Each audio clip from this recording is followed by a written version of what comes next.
First things first, before I actually get into the historical and discussion sections of this video, let me just say that any 80s or 90s video game that isn't Donkey Kong, Kirby, Mario, or any of those older arcade games that I only ever found inside of my local spaghetti factory is pretty much a non-existent title to me.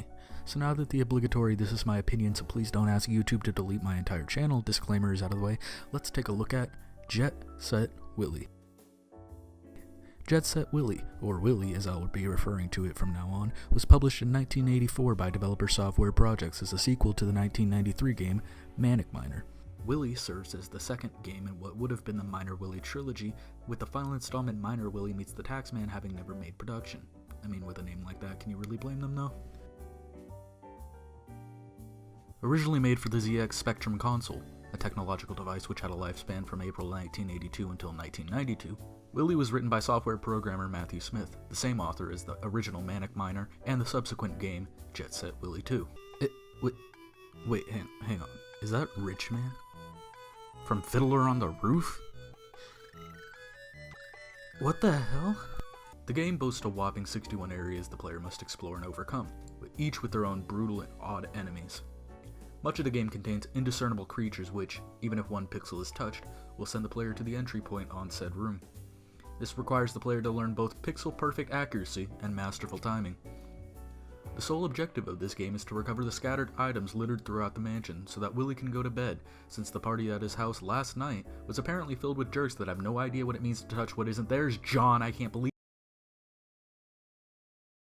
Pardon me, I had to take a call real quick, no reason to be alarmed. The game itself, while somewhat successful on release, is notably bland even for its era, consisting of simply a black background with very low quality sprites and simple color tone. Okay, so what if my video has the same exact issues? You don't.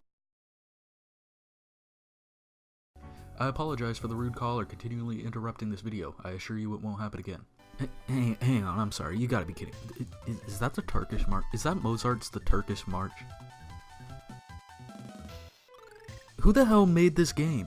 Continuing on, the original release of the game had bug issues ranging from unreachable platforms, invisible items that couldn't be reached because an enemy was in the way the entire time, and so on.